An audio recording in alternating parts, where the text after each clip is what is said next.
Imagine an empire stretching from the shimmering Pacific to the heart of Europe. The largest contiguous land empire in history. Now, picture a desolate, windswept steppe. This is where our story begins, not with an emperor, but with a boy named Temujin, born into a world of brutal hardship. This is the incredible story of how a slave, an outcast, became Genghis Khan, the great ruler, and forged an empire that would change the world forever. His life began with a tragedy that would define him. At just 9 years old, his father, a minor clan chief, was poisoned by rivals. In the unforgiving world of the Mongol tribes, weakness was a death sentence. His own clan abandoned his family, leaving them to fend for themselves on the harsh plains. They were outcasts, scavenging for roots and hunting small animals to survive. Young Temujin soon learned the brutal law of survival. Trust no one and never show weakness. This harsh education took a darker turn when a rival clan captured him. They forced him into a wooden collar, a conch, marking him as a slave. But even in chains, the fire of defiance burned within him. One night, under the cover of darkness, he made a daring escape. Using the very symbol of his enslavement as a weapon, he knocked out his guard and fled into the wilderness, hiding in a river with only his nose above the water. This escape was more than just a bid for freedom. It was the first glimpse of the cunning and unyielding will that would one day conquer kingdoms. Freed from bondage, Temujin began the long, arduous task of rebuilding his life. He wasn't alone for long. He sought out his first and most important ally, a young chieftain named Jamuga, who became his blood brother, his Anda. Together, they began to gather followers, their small band growing with each victory. Temujin's natural charisma and tactical brilliance were on full display. He led his men not from the rear, but from the front, sharing their hardships and their spoils. He rewarded loyalty and skill above all else. A revolutionary idea in a society dominated by aristocracy and lineage. These early battles were small but crucial, forging the bonds of loyalty and testing the strategies that would later be deployed on a continental scale. His reputation as a formidable and just leader began to spread across the steppes like wildfire. The vast Mongolian plateau was a chaotic chessboard of warring tribes and clans. The Tatars, the Karats, the Naimans, the Merkits all vying for dominance in a relentless cycle of raids and betrayals. Temujin, now a rising power, knew that this disunity was the greatest weakness of his people. He embarked on a mission that seemed impossible: to unite all who lived in felt tents under a single banner. This was the beginning of a long and bloody civil war. His campaigns were a masterclass in psychological and military warfare. He faced off against his former blood brother, Jamuka, whose more traditional, aristocratic approach to leadership clashed with Temujin's meritocratic vision. The rivalry culminated in a series of epic battles. Temujin's forces were unlike any other. He organized his warriors into decimal units groups of 10, 100, 1,000, and 10,000, creating a clear chain of command and unparalleled flexibility on the battlefield. He employed feigned retreats, encirclements, and coordinated cavalry charges with devastating effect. He learned from his enemies, adopting their siege technologies and integrating their skilled engineers into his own ranks. One by one, the rival clans fell. He crushed the Tatars, avenging his father's death. He outmaneuvered and absorbed the powerful Karets. Finally, in a decisive battle, he defeated the last major opposition, the Naimans, and his old friend turned foe, Jamuga. In 1206, a great assembly, a Kurultai, was called.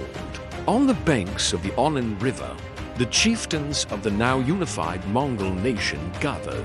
They raised their banners and proclaimed Temujin as their supreme ruler, bestowing upon him the title Genghis Khan, the Oceanic or Universal ruler. The boy who was once a slave now stood as the master of the steppes.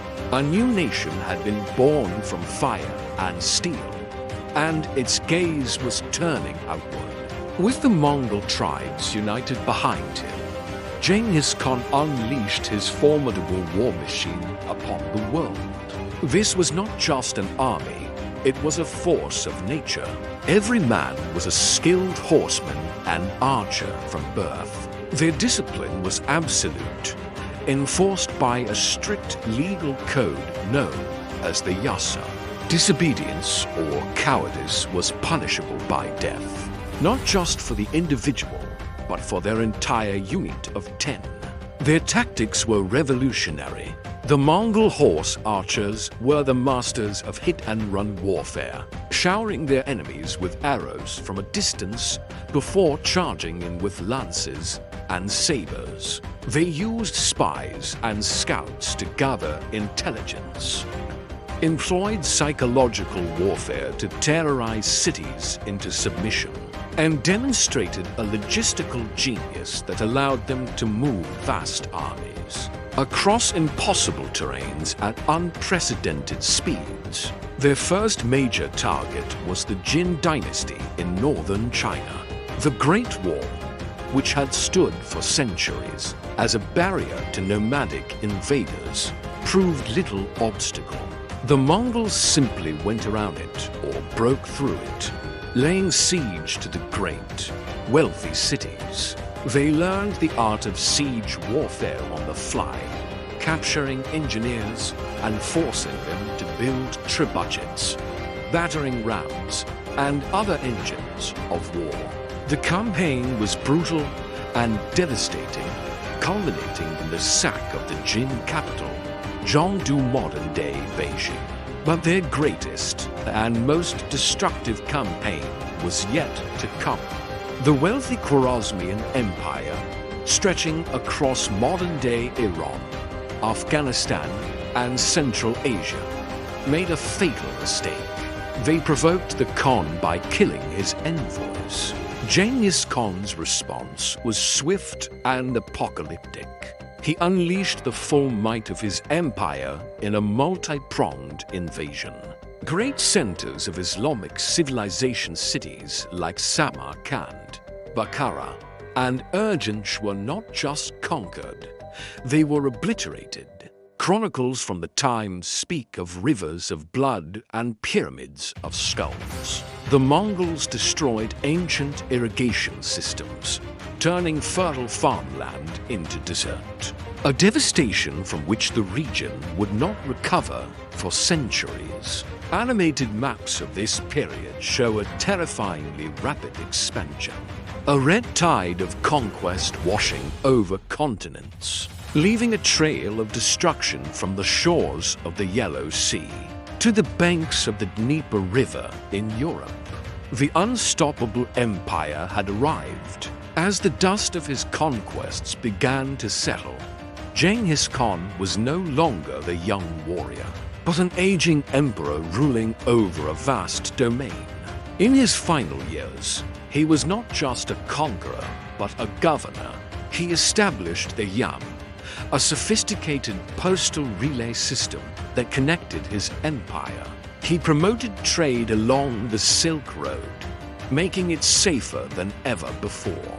He decreed religious freedom for all his subjects and established a written script for the Mongolian language. He was a complex figure, a nation builder who oversaw a period of unprecedented cultural exchange, yet whose methods were soaked in blood. In 1227, during a campaign against the Tengids, the great Khan died.